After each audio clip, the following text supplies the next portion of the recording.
Deməli, birinci sualımızdan başlayaq. Deyir, əgər müəllim uşaqlarda emosional ifadə bacarığını və sosial münasibətləri inkişaf etdirmək istəyirsə, aşağıdakılarının hansını təşkil etməlidir? Deməli, ilk növbədə baxırıq ki, ə, emosional ifadə bacarığı, bir də sosial münasibətlər. Sosial münasibətlər, emosional ifadə bacarığı hər biri Rollu oyun ola bilər. ay sağ olun, bəli, tamamilə doğrudur. Cavab olacaq C bəndi. Çünki rollu oyunlara girəndə uşaqlar necə hiss edirdilər özlərini? Böyüklərin Özlərini həmin bəli, rol apardığı insanın yerinə qoyurdu.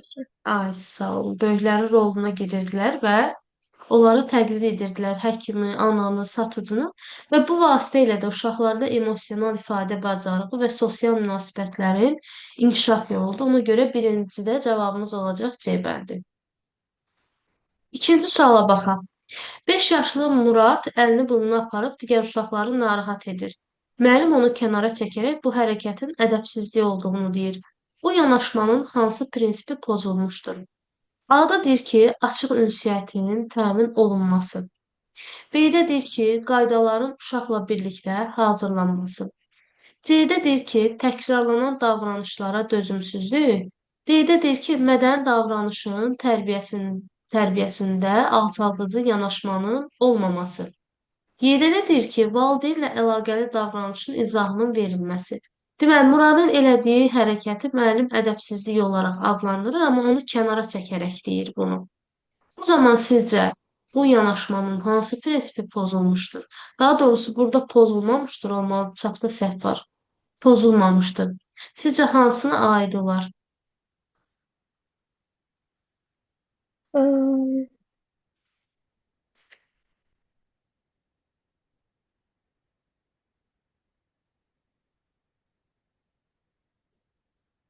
Tələsməyin, fikirləşin, narahat olmayın. Ana çıxırıq, çünki açıq ünsiyyətin forması yoxdur. Burada Onda qaydalardan D variantıdır. aid Mən sağ. aynen D arasında qalmışdım. Ad çatmadı mənə. Bəli. Ada açıq ünsiyyətin təmin olunması, burada hər hansı bir ünsiyyət forması təbliğ olunmur. Sadəcə nəzərdə tutulan müəllimin mədəni davranış tərbiyəsində uşaqda alçaldıcı yanaşmanın olmaması. Yəni onu hamının içində gəlib ona ədəbsiz demir. Sadəcə deyir ki, bu hərəkət düzgün bir hərəkət deyil. Ona görə Bəli. ikidə cavab olacaq D bəndi. Bu şəkildə. Eyni də çıxırıq. Valideyn əlaqəli davranışın izahının verilməsi belə bir situasiyada rastlaşmırıq. Ona görə ikidə cavabımız D olacaq.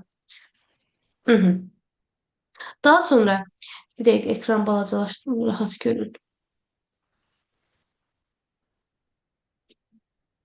Bir müəllim valideynin davamlı şikayətindən sonra uşaqla söhbət zamanı belə deyir.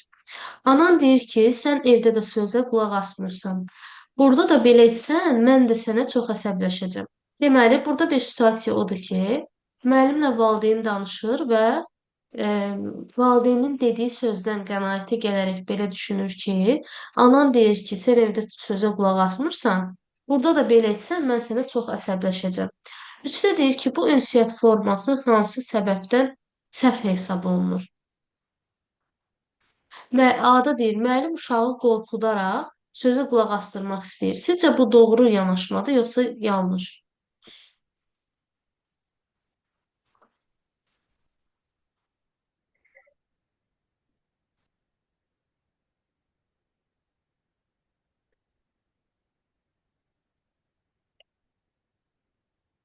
O qorxuduruq. Aha, bunu çıxırıq. Çünki qorxutma yoxdur burada. Deyir, sən evdə sözə qulaq asmırsan, burada da belə etsən, mən sənə çox əsəbləşəcəm. Deməli, uşaq haqqında hələ bir məlumatı yoxdur. Hələ bir uşaqla tanış olmayıb. Uşağa qarşı ön yarğılı davranır bir sözlə. Deməli, sizcə Onda burada müəllim uşağın fərdi maraqlanmır. Niyə belə etdiyini soruşmur. Birbaşa valideynin e, ay sağ ol. dediyinə Fikrin əsaslanır. əsas götürür.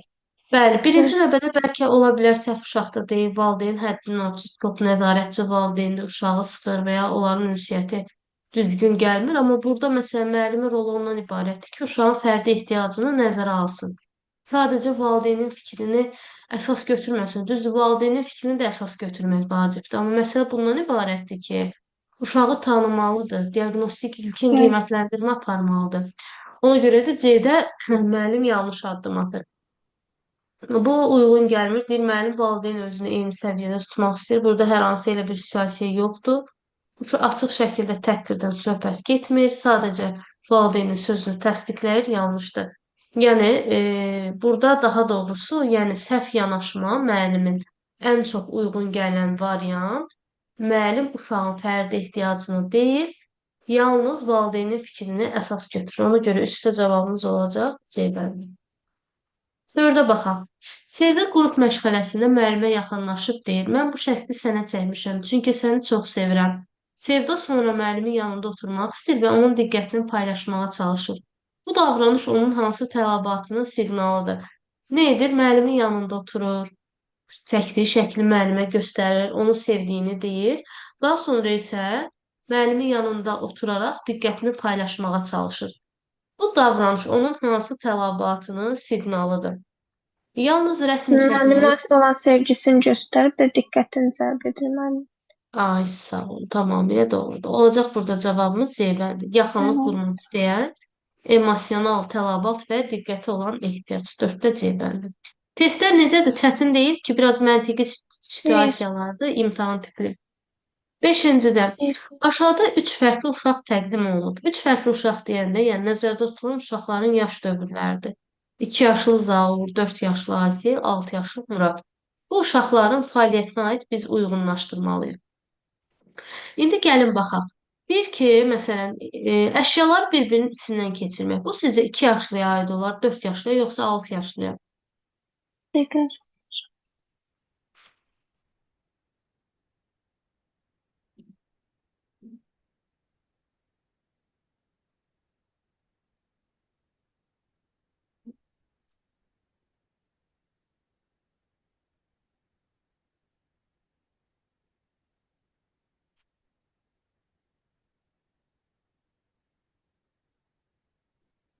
Hmm, az səhvdir. A, səhvdir, bəli. Amma doğru variant soruşursa o zaman. Doğru variantı soruşursa.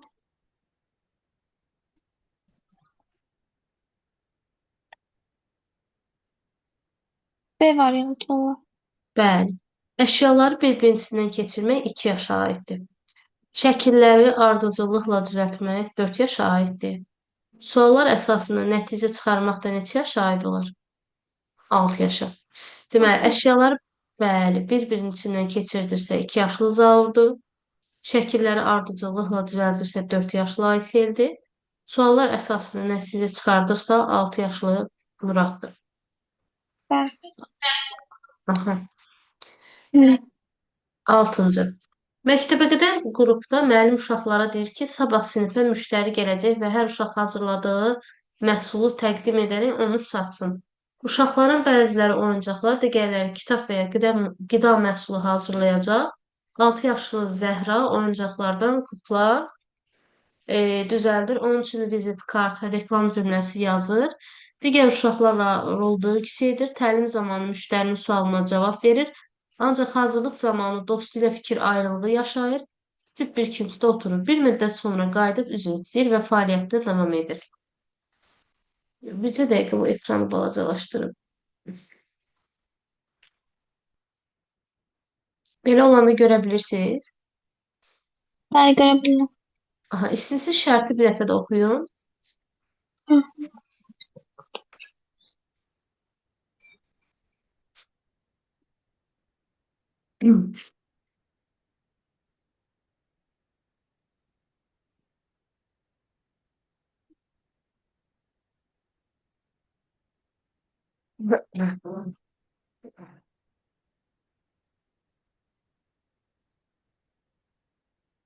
Dəqiqə üzr istəyirəm. Aha.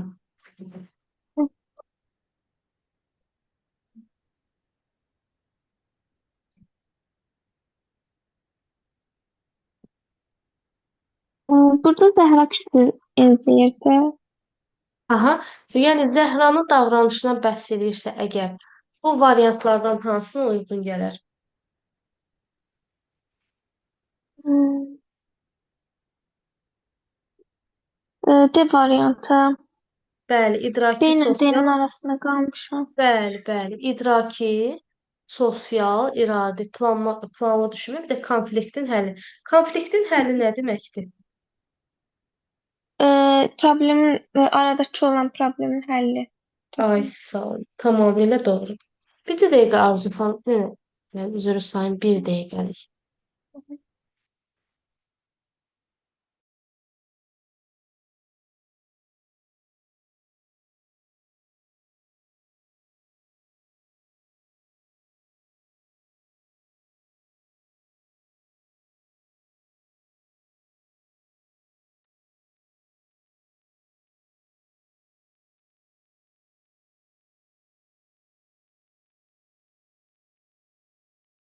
Aha, 7-ci.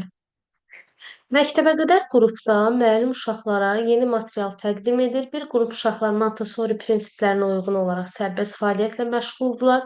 Digər qrup isə rejimli yanaşmasına uyğun layihə üzrə belə deyək, qrup şəklində işləyirlər. Bu iki yanaşmanın əsas fərqi nədir? Ümumiyyətcə qeyd edeyim ki, Montessori və Emily yanaşması bir-birinə bənzəyirdi. Onların həm ortaq cəhətləri var idi, həm də hər birinin fərqli xüsusiyyətləri var idi. İndi tərtə baxanda nə deyir bizdən? Yeni materiallar təqdim edir. Bir qrup uşaqlar Montessori prinsiplərinə uyğun olaraq sərbəst fəaliyyətlə məşğul olur.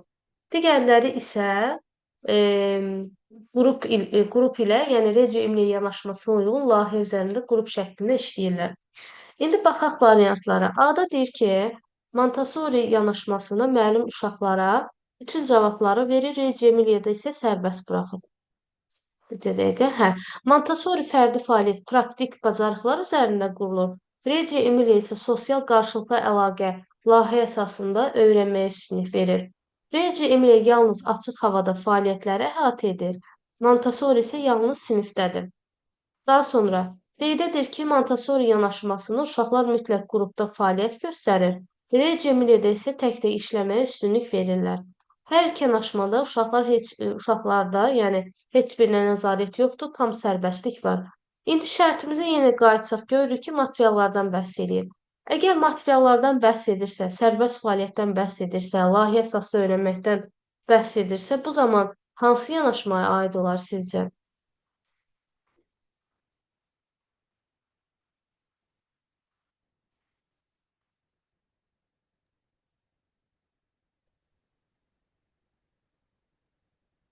Məsələn, A-da deyir ki, Montessori yanaşmasında müəllim uşaqlara bütün cavabları verir. Hazır verilməsi doğru deyil. Rejimiyada sərbəst buraxılır. Ona görə A-nı birbaşa çıxdıq buradan. B-də deyir ki, Montessori fərdi fəaliyyət və praktik bacarıqları üzərində qurulur. Rejimli isə sosial qarşılıqlı əlaqə və layihə əsaslı öyrənməyə üstünlük verir. Düzdür. Bu sizcə düzgün olar? D bəndi. Düzdür. Aha. Çünki biz Montessori yanaşmasını necə demişdik? Fərdi fəaliyyət, praktik bacarıqlar. Yəni uşağın rahat mühitdə olması, didaktik materiallarla təmin olunması, Reggio Emilia'da isə sosial qarşılıqlı əlaqə və layihə üzərində öyrənmə. Bir də bir şey soruşum sizdən. Hansı pedaqoji yanaşmaydı ki, Vygotsky'dən eynilik təşkil edirdi? Yəni sosial konstruktivizmdən danışırdı burada. Bir də var idi ki, idraki konstruktivizm. Bu sizcə hansının ortaq xüsusiyyətidir? Sosiallıq və koqnitiv Mon olan. Montessori idi. Koqnitiv konstruktiv bəli, Montessori'dir. Bəs sosial konstruktivizm Emilia. Emilia'dan və hansı alimin ortaq xüsusiyyəti idi? Aha, ortaq xüsusiyyəti idi bir dəqiqə. Hmm,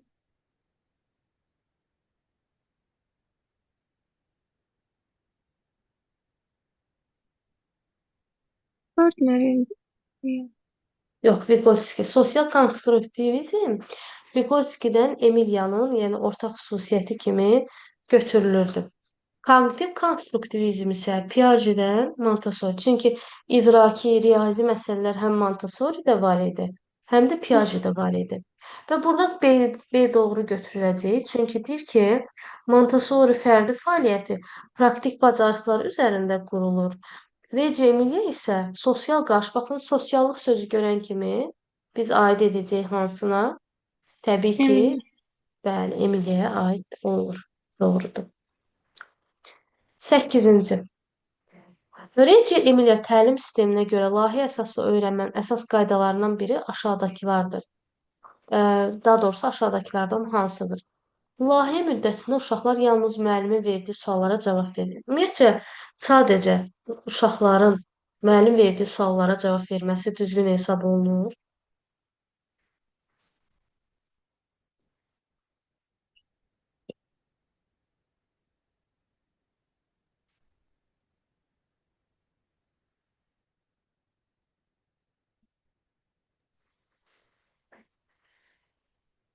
Hey, Bəli, çünki uşaqlar bir-birinə sual verə bilərlər, sual əsasını öyrənə bilərlər. Yəni sırf burada yalnız, ümumiyyətcə çox vaxtı testlərdə yalnız sözü adətən görürük ki, səhv çıxır.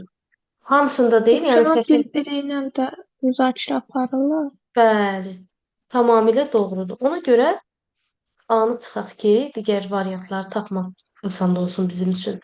B-dədir ki, layihə bitdikdən sonra uşaqlar nəticə ilə deyil, proseslə qiymətlənir. Yəni zəif nəticəsi də olsa, yaxşı nəticəsi də olsa, işin gedişatında gördüyü işlərə görə qiymətləndirilirlər.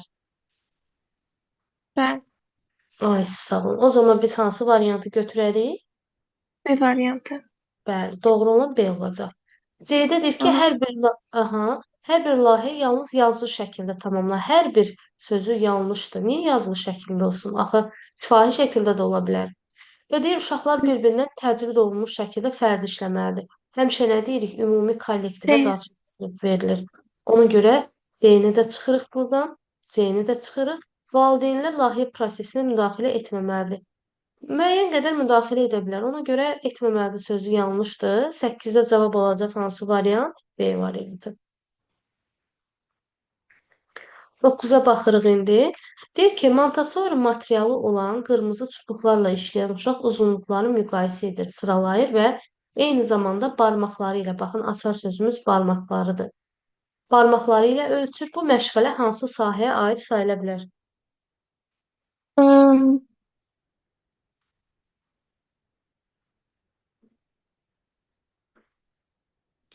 C ola bilər. Sensor inkişaf və riyazi bu T texniki səhvdir, əməllər olmalıdır. Bəli, tamamilə doğrudur. Sensorluq ümumiyyətcə nə deməkdir Arzu xanım? Hmm, Barmaqlarla Toxunmaq, hiss etmək. əlləmiş Bax, bəli, hərəkət etmək. toxunuş, hiss etmək hər bir Yəni, sensor duyğu inkişafdır. orqanları ilə Bəli, istəyir. doğrudur. Yəni, əgər baxın, riyazi məsələlərdir, sərbəst fəaliyyətdir, materiallardır, didaktik materiallardır. Bu sözlərin hər biri aid olacaq Montessori modelinə. 9-da cavabımız oldu C bəndi.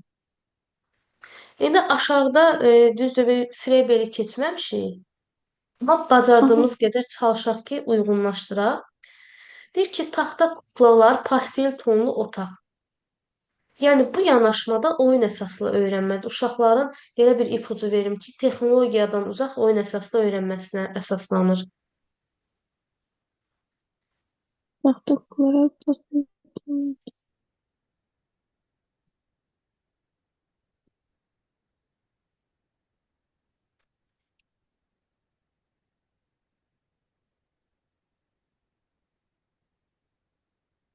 Gəl ikinciyə baxaq, onda daha rahat tapacağıq. Sensor materiallarla sakit işləyən uşaq. 9-cu suala bənzəyir buradakı. Sensor materiallar hansı alimə aid idi? Montessori. Hı -hı, bəli, Montessoriyə aiddir. O zaman baxaq görək ikinci yerdə hansında Montessori var. 2-də Waldorfdur, Reggio Emilia'dır, Frebel'dir, Waldorfdur. Bir dənə onda hansı variantımız qalır? İkini tapan B kimi. variantı. Bəli. Taxta kuklar pastel tonlu otaq Waldorfa aiddir. Sensor materiallarla sakit işləyən. Elə bir birini tapanda digərləri avtomatik şəkildə tapılır. İkinciyə Bəli. aid olsun Montessori. Uşaqların öz müşahidələrini divara yapışdırdığı kollejin şəkillər nəzərdə tutulur burada. Bəli, bu olacaq Reyci Emilia, bir də taxta bloklardan inşa edilən qüllə, bu da Freberin yanaşmasına aiddir. Ona görə cavab oldu burada B bəndi. 11. 11-ci asan sualdır. Deyir ki, aşağıdakılardan hansı Vygotskyinin sosial mədəni nəzəriyyəsinə uyğundur? A-da deyir, uşağın inkişafı genetik meyllərlə müəyyən olunur.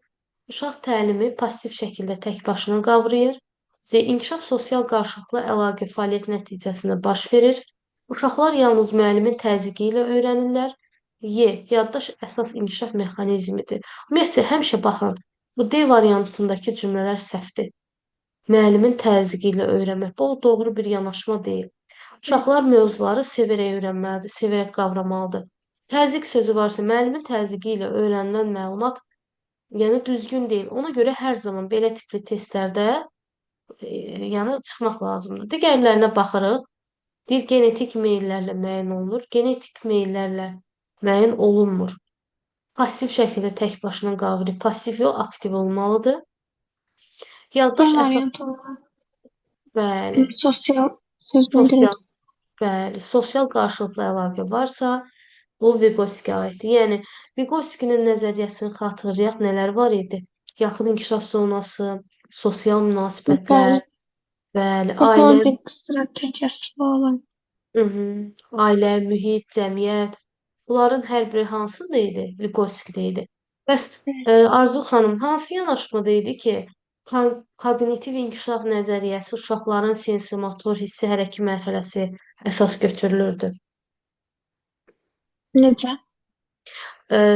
Hansı alimin nəzəriyyəsində koqnitiv inkişaf nəzəriyyəsi əsas götürülür? Piaget. Ay sağ ol. Sosiallıq deyirsə Vygotsky'dən Emiliyadır.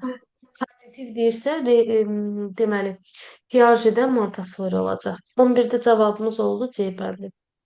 12-də elə bir nöqtələrin yerinə əlavə etməliyik.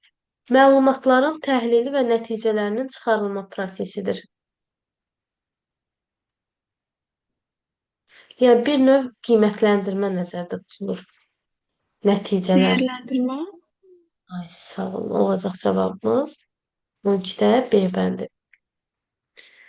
Aşağıdakılardan hansı gündəlik xidmətlər zamanı təhlükəsiz qaydalarına aid deyil? Baxın, qeyd edeyim ki, təhlükəsiz qaydası başqa bir anlayışdır. Gigiyenik qaydalar başqa bir anlayışdır. İndi 5 dənə variantın içindən biri gigiyenik qaydadır, qalanların hamısı təhlükəsizlik qaydalarıdır. A-da deyir ki, qızdırıcısı uşaqların əlindən uzaqda saxlanılması, yemək zamanı ucuz əşyaların verilməməsi, yəni vinkadır, bıçaqdır, bağça uşağına bu verilməməli. Səhvdir. Bəli, düzgün deyil bu. D variantıdır onda. Ay sağ ol. Bu nəyə aid olacaq? Gigiyenik qaydaya, yəni əllərin yuyulması. Bəli, bu gigiyenik qayda. Amma yerdə qalan hamısı qaynar qidanın uşağa birbaşa Yanına verilməsi. bilər. Oyuncaqların yaşa uyğun seçilməsi. Qırıb uda bilər, ya bir-birinə zərər vuracaq şəkil falan. Ay sağ ol. Tamamilə doğrudur. Ona görə cavabımız oldu 13-də C bəndi. 14-də baxaq. Bil ki, savad təlimi məşğələsində tərbiyəçi sözləri tələffüz edir və uşaqlardan ilk səsi tapın tapşırığı verir. Məsələn, balıq, bəzək, barmaq. Yəni, bu hərfi ilə başlayan məsələlərdən bəhs edir. Uşaqlar hamısında B səsini tapırlar. Fəaliyyət savad təliminin hansı mərhələsinə aiddir? A. Qrafik simvol tanıma. B. Yazı məşqləri. C. Fonematik eşitmə səslə tanışlıq. D. Cümlə qurma. D. Y. Fonematik, bəli, C dedinizsə doğrudur. Fonematik eşitmə və səslə tanışlıq. Çünki biz verilən məlumatı, sözləri birinci nə edirik? Eşidirik, düzdürmü? Məsələn, Azərbaycan deyirəm, bilirik ki, ilk hərfi A-dan başlayır. Alma deyirəm, ilk hərfi A-dan başlayır. Yəni, söhbət burada eşitmə, yəni fonematik eşitmə və səslə tanışlıqdan söhbət getdiyi üçün 14-də olacaq cavab C bəndi. 15-ə baxaq. İlk növbədə portfolionun nə olmasını soruşum sizdən. Sizcə portfolio nə deməkdir? Görülən işlərin bir yerə yığılması. Məsələn, şəxsi məlumatlarının hər hansı bir gördüyü işin, fərdi işin ya qrup işinin yığılması. Ay, sağ olun, düzdür. Yəni uşaqların məlumatlarıdır, uşağın ailəsi özü ilə bağlı olan qovluqdur. Bunun içərisinə o əl işləridir, nə bilim sənədlərdir, hər Bəli, biri yığılır. Gəlin baxaq ki, portfolionun etik prinsiplərindən biri hansıdır dəyərləndirilməsində? adıdır. Yalnız Ə, valideynlərə icazə verilir. Ay, sağ olun. Birbaşa olacaq cavab. Çünki başqa şəxslərlə bölüşülməsi doğru və etik hesab olunmadığı üçün uşağın şəxsi məlumatları qorumaq və yalnız icazə verilən şəxslərlə paylaşmaq aid olacaq etik prinsiplərdən biri. 16-cı biraz çətin tiplidir, situasiyadır, amma tam oxuduqdan sonra yadımızda qalacaq. Deyir ki, Təhsil Nazirliyindən nümayəndə bağçanıza qəfil yoxlamaya gəlir. O sizin sinifdə keçirilən məşğələni izləmək istəyir. Siz ətraf aləmlə tanışlıq mövzusunda dərs keçirsiniz. Uşaqlar fəal iştirak edir, lakin dərsin ortasında bir uşaq gözlənilmədən sizə çaşdırıcı bir sual verir.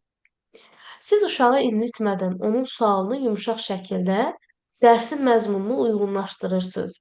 Nazirlik nümayəndəsi həm dərsi, həm də sizin sənədlərinizi yoxlayır. Siz sakit, nəzakətli şəkildə dərsə davam edirsiniz. Tələb olunan sənədləri vaxtında təqdim edir və dərsi pozmadan izah verirsiniz. Bu vəziyyətdə müəllimin davranışı necə qiymətləndirilməlidir? Yəni situasiyadan müəllim çıxmağı bacarır burada.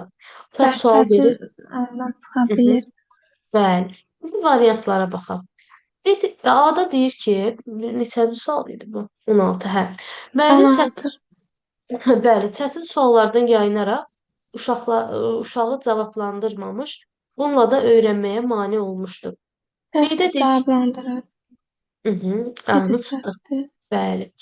Gəlişindən sonra gərginlik səhvdir, çünki normal Deyir. şəkildə sualına cavab verir.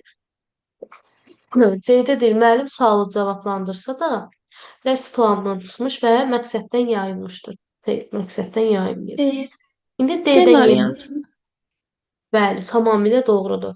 Peşəkar şəkildə idarə edir, uşağın sualına uyğun şəkildə inteqrasiya edir və sənədləri vaxtında təqdim etmiş olur. Olacaq D bəndi.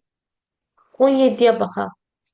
17-də deyir ki, tərbiyəçi 5 yaşlı uşaqlara İtmiş Mövsüm adlı inteqrativ məşğələ təşkil edir. Uşaqlar müxtəlif toxunmalı parçalar, məsələn, sərin ipək, qalın yun, tüklü parça, nəm süngər təqdim edilir. Uşaqlar gözlərini yumaraq toxunduqları materialları hiss edirlər və onları mövsümlə əlaqələndirməyə çalışırlar. Məsələn, soyuq ipək yay, qalın yun qış, nəm süngər isə bahar hissi yaradır. Daha sonra Hı. tərbiyəçi sual verir. Bəs elə bir mövsüm təsəvvür edin ki, heç kimin tanımadığı, heç vaxt yaşamadığı bir mövsüm olsun. O sizə necə hiss etdirərdi? Onun rəngi, səsi, toxunuşu necə olardı? Uşaqlar bu itmiş mövsümə uyğun yeni bir kompozisiya hazırlayırlar. Biri rəngi seçir, digəri parça tapır, bəziləri səsləri canlandırır. Sonda qrup şəkil çəkir və hisslərini ifadə edir. Bu fəaliyyət sensor tərbiyə ilə bədii təfəkkürün necə əlaqələndirdiyini göstərir. Belə ümumiləşdirəsi olsam, şərt uzundur. Burada demək istədiyi odur ki, müəllim mövsümlərlə bağlı məşğələ keçir və xüsusi uşaqlara parça verir və məsələn, nəm süngərdə uşaqlar tutaq ki, payızı hiss eləyirlər, qalın yunda məsələn qışı hiss eləyirlər və uşaqlara sual verir ki, elə bir mövsüm təsəvvür edin ki, o hələ olmamış olsun. Onun səsi, toxunuşu, rəngi necə olardı? Bu D fəaliyyət variantıdır da. Toxunaraq mövzunu uşaqlara başa salır. Suallar Ay, sağ ol. verərək. Bəli, sensorluq sözü ümumiyyətcə çox testlərdə çıxır qarşımıza. Sensor məlumatlar bədii ifadə üçün əsas kimi göstərir. Yəni uşaqların toxunaraq qavraması hər biri yəni 17-ci sualda öz əksini tapır. Hı. 17 C variantı. 18-ə baxaq. Bağçada uşaqlar növbə ilə oynayır. İki uşaq Mədinə və Zaur eyni anda oyuncağı istəyirlər. Mədinə deyir, mən qızam, mənə verin. Zaur deyir, amma mən birinci demişəm. Müəllim isə cavab verir, Zaur kişi kimi davran, qıza yol ver. Bu yanaşmada müəllim hansı pedaqoji və psixoloji yanaşmaya xidmət edir? A-da deyir ki, gender bərabərsizliyini gücləndirir və ədalətsizlik yaradır. B-də deyir, Mədinəni emosional olaraq travmatizə edir. C-də deyir, Zaurun özünü qiymətləndirməsinə dəstək verir. D-də deyir konflikti müsbət yolla həll edir. Y-də deyir tələbə mərkəzi yanaşma nümayiş etdirir. A variantı gender bərabərsizliyi gücü. Bəli, nə idi gender bərabərsizliyi? Qadın və kişi Hüququnun eyni bərabər. Bəli. bərabərçilik qorunması. Ay sağ olun, düzdür. Digərləri uyğun gəlmədiyinən emosional davranışı, qiymətləndirmə, konflikt, tələbə mərkəzi yanaşma heç biri doğru gəlmir. Baxın, yenə də burada Zaru deyir ki, kişi kimi davran, qıza yol ver. Nə etdi? Yəni qızı biraz alçatdı, Zaru yüksəltdi. Deməli burada nə etdi? Gender Hı hı. bərabərsizliyini gücləndirdi, ədalətsizlik yaratdı. 19-cu suala baxaq. Deyir ki, nöqtələrin yerini aşağıdakı variantlardan birini yazmalıyıq. Bu planlaşdırma ALV standartlarının reallaşdırılması məqsədi ilə həyata keçirilir. Məşğələlər və məşğələdən kənar fəaliyyət sahələri üzrə aparılır. A. Cari həftəlik, B. Perspektiv illik, C. illik, D. Doğru variant yoxdur, Y. Yarım illik. Bunu bilməyəcəm. Burada olacaq 19-da cavabımız A variantı. Çünki həftəlik planlaşdırmada ALV standartlarının reallaşması məqsədi ilə həyata keçirilir və məşğələlər məşğələdən kənar fəaliyyət sahələri üzrə aparılır. Bu o deməkdir ki, yəni alt standartımız nə idi? Həmişə deyirdik alt standart daim dəyişirdi və inkişaf sahələri üzrə bu həyata keçir. Hı hı. Məsələn, fiziki inkişaf, idrak, estetik, sosial. Bunların hər biri nəzərdə tutulur və qeyd eləməliyik ki, bu həftəlik planlaşdırmadadır. Perspektiv illik planlaşdırma daha geniş anlayışdır. Ağ standartın reallaşma sözü varsa, biz o zaman hansını götürəcəyik? Cari. Cari. Ay sağ olun, düzdür. İndi 20-yə baxaq. Bircə dəqiqə.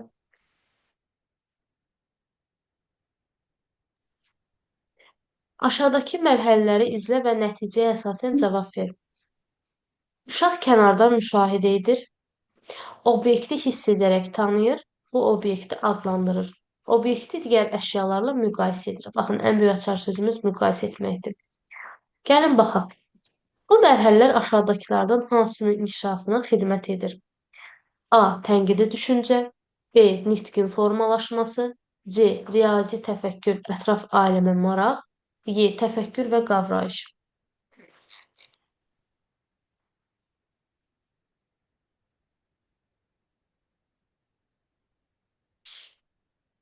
Təfəkkür. Aha. Təfəkkür və qavrayış. Ay sağ olun. Tamamilə doğrudur. Çünki obyekt və digər əşyaları müqayisə edirsə, obyekti adlandırırsa, obyekti hiss edərək tanıyırsa, bu zaman təfəkkür və qavrayışa aid olacaq. 20-də cavabımız Y bəndi. 21-də sizlə Leyuşina nəzəriyyəsini keçməmişik. Az-çox Hı hı. bərabər anlayışının formalaşmasına bəhs olunur burada. Amma ümumi olaraq qeyd eləyə bilərəm ki, bunu birbaşa yəni qeyd olunması məsələ əyani müqayisədir, əməli saymadır, bir də simvolik təsəvvürlər. Bunun ardıcıllığı budur. Əyani müqayisə, əməli sayma, bir də simvolik təsəvvürlər. Bunu Hı. istəsəz qeyd də apara bilərsin. Yazmamış, düzdür. Çox belə testlərdə düşmür, amma yenə də düşə bilər. Levşina nəzəriyyəsinə az-çox bərabər anlayışı əvvəlcə əyani müqayisə olur, əməli sayma olur, sonra da simvolik təsəvvürlər. 22. 4 yaşlı Rauf uşaq bağçasında təmizlik günü adlı rollu oyun zamanı süpürgə ilə divarı təmizləyir. Tərbiyəçi bu davranışı müşahidə etdikdən sonra hansı üsulu tətbiq etsə, onun əmək fəaliyyətində yanaşmasını düzgün istiqamətləndirər. Deməli, 4 yaşlı uşaqdır, təmizlik günü adlı rollu oyun oynayırlar. Bu zaman divarı süpürgə ilə təmizləyir. Yəni, düzgün alətdən istifadə etmir. A-da deyir ki, oyunu dərhal dayandırıb səhvini düzəltməsini tələb etmək. B-də yumşaq şəkildə diqqətini yönəldərək düzgün alətin istifadəni göstərmək. C-dədir ki, başqa uşağın davranışını nümunə göstərib onu utandırmaq. Bu birbaşa səhvdir. Birbaşa səhvdir. Oyun üçün daha maraqlı rol təklif edərək yerini dəyişmək. Y-dədir ki, süpürgəni əlindən alıb digər uşaqlarla Xeyr. paylaşmaq. B variantı uyğun. Ay, sağ olun. Yəni düzgün alətdən istifadə edilməlidir burada. Ona görə yumşaq şəkildə diqqətini yönəldərək düzgün alətdən istifadə olunmalıdır. Bəli, B variantıdır, doğrudur. 23-ə baxaq. Deyir ki, uşaqlarda əgər sən meşədə tək qalsaydın, nə edərdin? Sualına cavab istəyən tərbiyəçi 5 yaşlı Tunarın cavabını dinləyir və mən ağacların arasında gizli qapı tapardım. Orada sehirli dostlar yaşayır. Onlar mənə yemək verərdi. Bu cavab nəyi göstərir sizcə? Bir dənə baxın, sonda mənə cavab.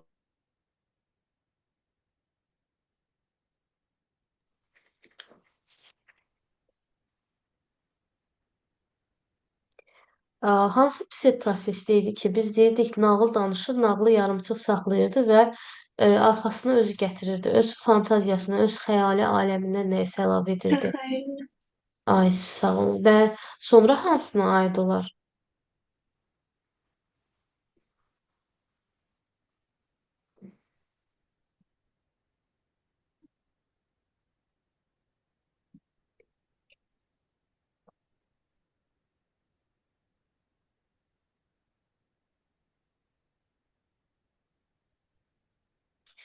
Əgər meşədə tək qalsaydın, nə edərdin? Və bu suala cavab istəyən tərbiyəçi 5 yaşlı Osmanın cavabını dinləyir. Mən ağacları təxəyyül dediniz və sonra şifahi ifadə bacarığının inkişaf etdiyini göstərir. Bunu götürə bilərikmi 23-də D variantını?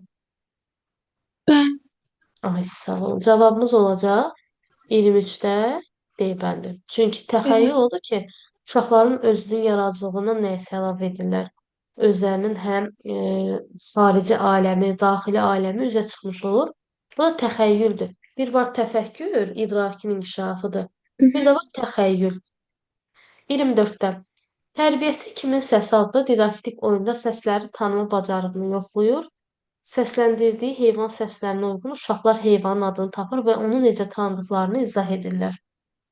Bu sizcə hansı məşğələyə aid olar?